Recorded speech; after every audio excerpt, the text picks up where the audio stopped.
What makes all blues an adapted blues form?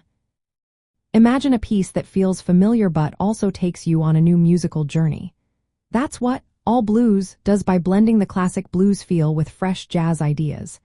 It keeps the spirit of blues alive but adds a modern twist. First, it follows a 12-bar blues structure, which is the backbone of many blues songs. But instead of sticking to the usual chord progressions, it makes some interesting changes. Instead of the typical 1-4-5 chords, All Blues uses 7th chords with special substitutions. It replaces the usual 4 chord with a G minor 7 chord, which is based on the Dorian mode, giving it a modal flavor. It also introduces a flat 6 chord, which is an E flat 7, instead of the standard 5 chord. This makes the harmony sound more open and less predictable. Another key change is the use of modes, especially the Mixolydian mode over the G7 chord and the Dorian mode over the minor chords. These modal scales create a different tonal atmosphere, making the music feel more relaxed and spacious. The rhythm also sets All Blues apart. Instead of a typical 4/4 blues shuffle, it plays in 6/8 or 6/4 time.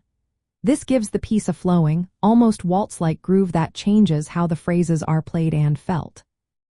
The bass line, played by Paul Chambers in the original recording, is repetitive and hypnotic. It anchors the harmony and groove, allowing the soloists to improvise freely over a steady foundation. The pianist Bill Evans adds to this by using voicings that omit some traditional chord tones, focusing on thirds, sevenths, and extensions like the 9th and sharp 9th. This adds color and tension, making the harmony more interesting. So, All Blues keeps the 12-bar blues form but modifies it with modal harmony, a relaxed rhythmic feel, and innovative voicings. These elements combine to create a piece that feels rooted in the blues but also pushes jazz into new territory. It's a perfect example of how a familiar form can be transformed into something new and influential in the history of jazz.